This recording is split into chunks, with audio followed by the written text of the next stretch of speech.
Good morning.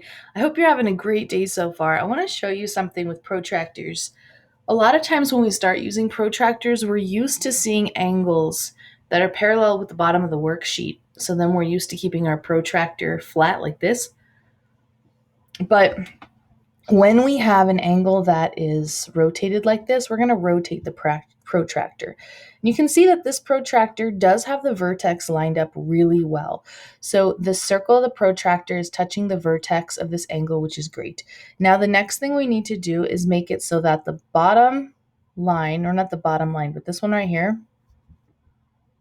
this line here of the protractor needs to match one of the rays of the angle. So you just need to turn or twist your protractor so it either matches S or it matches U. Let me show you what I mean. This yellow line right here on this protractor needs to line up exactly with U or S. So I'm going to rotate it. Do you see how it's almost on U? A little bit more. A little bit more. There we go. Now look at the vertex.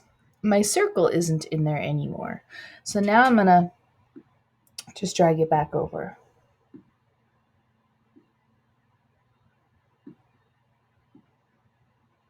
A little more. And something you can do too is you can zoom in if you want to be able to see it closer. So I needed this line, the yellow or line segment, to match up with one of the lines of the angles. And now I can measure it now that it's lined up. I could also make it line up with S. So that would look like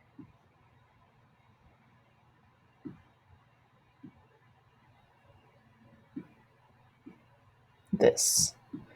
So it can match S, and then I just pull it back onto the vertex, like that. Take this example.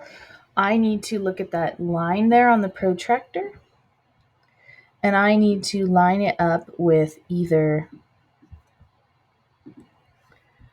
this ray here.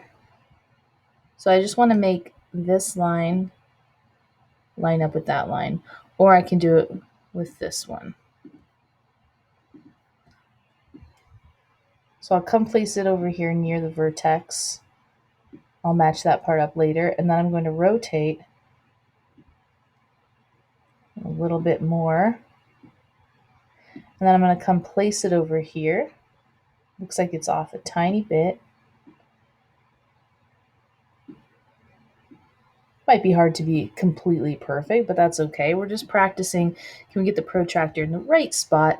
So we want that line.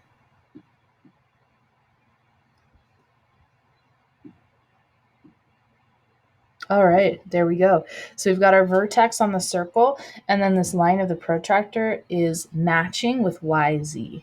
And now we can read it. So we come over, it starts over here on the right because there's a ray over here, which means we start with the one that has the 0 over here. And then we read up to here. And this one measures 60 degrees.